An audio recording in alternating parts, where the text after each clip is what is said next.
Bonjour, bonjour à tout le monde. Donc, bienvenue chez Voisins Voisines. Alors, aujourd'hui, c'est un interview un petit peu particulier parce que j'ai décidé de m'interviewer moi-même. Voilà. Bon, ça peut paraître bizarre, mais en fait, je m'aperçois que je suis capable de donner et d'offrir aux gens et que finalement, je le fais pas forcément pour moi. Je me l'offre pas forcément à moi. Donc, je ne sais pas si c'est votre cas aussi des fois. Je trouve qu'on est beaucoup plus facilement bienveillant, plein d'amour, d'attention pour les gens qui nous entourent que finalement pour nous-mêmes. Et on est capable d'écouter les autres, mais est-ce qu'on est vraiment capable de s'écouter soi-même?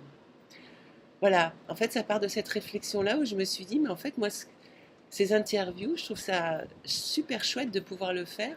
Et je me dis, mais en fait, moi, je suis même pas, je suis capable de me présenter vraiment, vraiment profondément, quoi. Donc voilà, donc je vais essayer ça aujourd'hui.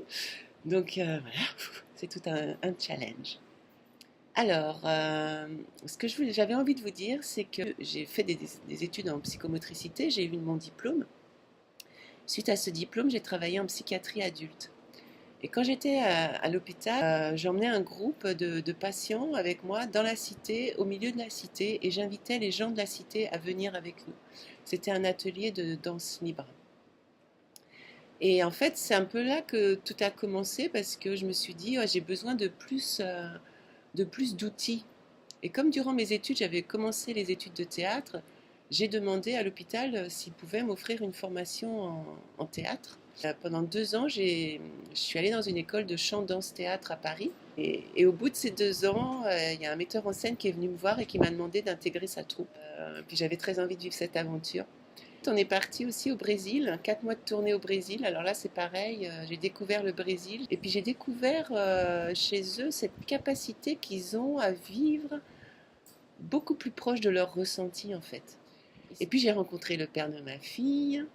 Et puis on est partis tous les deux 4 mois en Afrique. Alors là, c'était une super belle aventure aussi. Et puis ma fille est arrivée.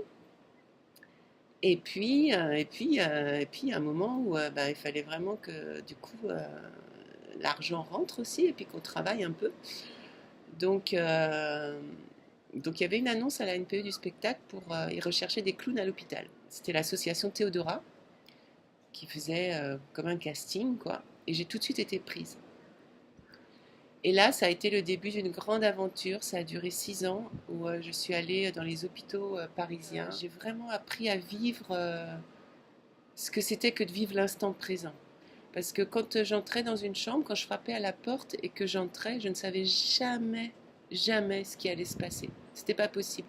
Ça dépendait surtout et aussi de l'enfant, de son état, de s'il y avait un parent qui était là ou pas, de l'infirmier qui passait par là, du médecin. Enfin, ça dépendait de tellement de critères que vraiment c'était toute une aventure à chaque fois. Et donc je toquais à cette porte et, et tout doucement, j'entrais et là, on créait notre univers. C'est-à-dire que c'était un univers qui n'existait que pour nous, qui existait pendant 20 minutes, des fois une demi-heure, mais c'était un moment magique, hors du temps, qu'on inventait ensemble. Et donc ça, le clown, ça m'a vraiment appris à... Ça m'a appris l'écoute profonde de la personne qui était en face de moi. Donc en fait, tout ça, ça a ouvert en moi une capacité à écouter l'autre, mais aussi à m'écouter moi-même et à ressentir ce qui se passait en moi. Et donc j'ai commencé une thérapie, et cette thérapie m'a emmenée vers la danse des 5 rythmes de Gabriel Roth, que j'ai pratiquée pendant de nombreuses années. Et en fait, cette danse m'a fait découvrir un nouvel espace, c'est-à-dire je me suis aperçue qu'il y avait mon corps, mais que mon corps était aussi comme illimité, c'est-à-dire que tout d'un coup, il n'y avait plus juste la carcasse là, mais ça s'expandait et puis aussi je me suis aperçue qu'au début j'étais un peu enfermée, je dansais toujours sur la même plage, j'avais ma place dans la salle et puis je dansais là et puis j'allais pas voir ailleurs. Et puis tout d'un coup, j'ai eu envie d'explorer l'espace et ma danse, elle s'est mise à explorer toute la salle. Et puis je me souviens, j'allais partout, j'allais vite, j'avais une envie de bouger, de tourner. Et en fait, ce qui s'est passé, c'est que dans ma vie, ça a fait la même chose, c'est-à-dire. Et ça m'a aussi conduit vers des études en kinésiologie. Je suis facilitatrice en kinésiologie. Donc j'ai commencé des études en dynamisme crânio-sacré. Et là, pour la première fois de ma vie, je me suis aperçue que je voyageais dans un autre espace-temps. Quand j'avais les yeux fermés et que j'étais uniquement dans le ressenti, je faisais des voyages incroyables, j'avais des mouvements, il se passait des choses incroyables.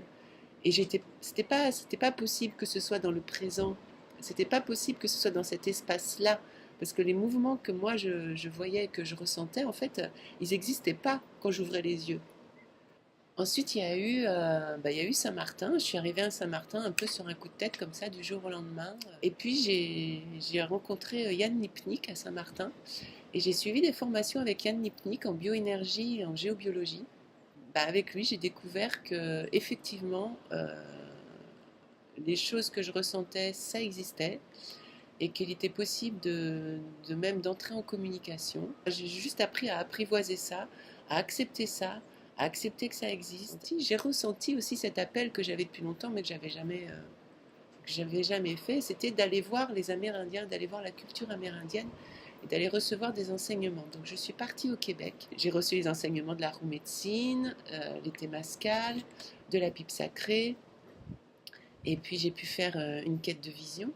Donc la quête de vision, c'est quand on part dans la montagne, qu'on s'isole, sans boire ni manger, et qu'on reste donc là isolé, juste à l'écoute de soi, à l'écoute de la nature. Et d'ailleurs, j'ai reçu énormément d'enseignements de la nature. J'adore leur culture parce qu'ils sont vraiment très ancrés dans la terre, tout en étant très très en contact aussi avec ce qu'ils appellent le grand esprit. Cette année, j'y retourne pour faire la deuxième porte. Et puis pour participer aussi à la danse de la terre. Il y a aussi dans cette culture-là le tambour et le chant qui est très présent et qui est très puissant. Voilà. Et j'adore les voyages au tambour.